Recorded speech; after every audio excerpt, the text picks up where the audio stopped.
इतिहास। होली भारत का अत्यंत प्राचीन पर्व है जो होली, होलिका या होलाका नाम से मनाया जाता है। वसंत की ऋतु में हर्षोल्लास के साथ मनाए जाने के कारण इसे वसंतोत्सव और काम महोत्सव भी कहा गया है। राधा श्याम गोप और गोपियों की होली।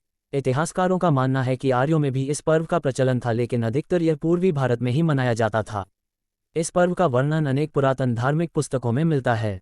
इनमें प्रमुख हैं जैमिनी के पूर्व मीमांसा सूत्र और कथागार्ह्य सूत्र। नारद पुराण और भविष्य पुराण जैसे पुराणों की प्राचीन हस्तलिपियों और ग्रंथों में भी इस पर्व का उल्लेख मिलता है।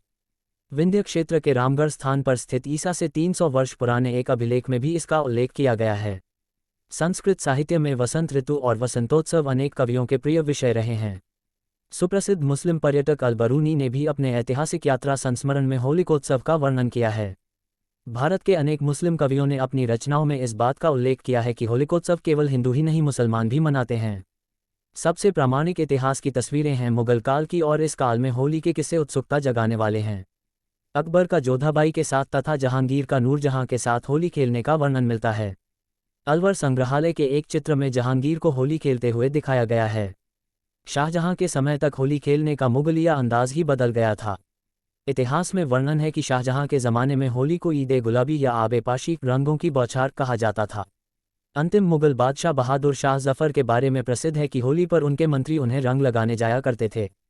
मध्ययुगीन हिंदी साहित्य में दर्शित कृष्ण की लीलाओं में भी होली का विस्तृत वर्णन मिलता है। इसके अतिरिक्त प्राचीन चित्रों, भित्तिचित्रों और मंदिरों की दीवारों पर इस उत्सव के चित्र मिलते हैं। विजयनगर की राजधानी हम्पी के 16वीं शताब्दी के एक चित्रफलक पर होली का आनंददायक चित्र उकेरा गया है। इस चित्र में राजकुमारों और राजकुमारियों को दासियों सहित रंग और पिचकारी के साथ राज दंपति को होली के रंग में रंगते हुए दिखाया गया है। 16वीं शताब्दी की अहमदनगर की एक चित्र आकृति का विषय वसंत रागिनी ही है। इस चित्र में राजपरिवार के एक दंपत्ति को बगीचे में झूला झूलते हुए दिखाया गया है। साथ में अनेक सेविकाएं नृत्य गीत व रंग खेलने में व्यस्त हैं। वे एक दूसरे पर पिचकारियों से रंग डाल रहे हैं। मध्यकालीन भारतीय मंदिरों के भित्तिचित्रों और आकृतियों में होली के सजीव चित्र देखे जा सकते हैं। उदाहरण के लिए इसमें 17वीं शताब्दी की मेवाड़ की एक कलाकृति में महाराणा को अपने दरबारियों के साथ चित्रित किया गया है। शासक कुछ लोगों को उपहार दे रहे हैं, नृत्यांगना नृत्य कर रही हैं और इस सब के मध्य रंग का एक कुंड रखा हुआ है।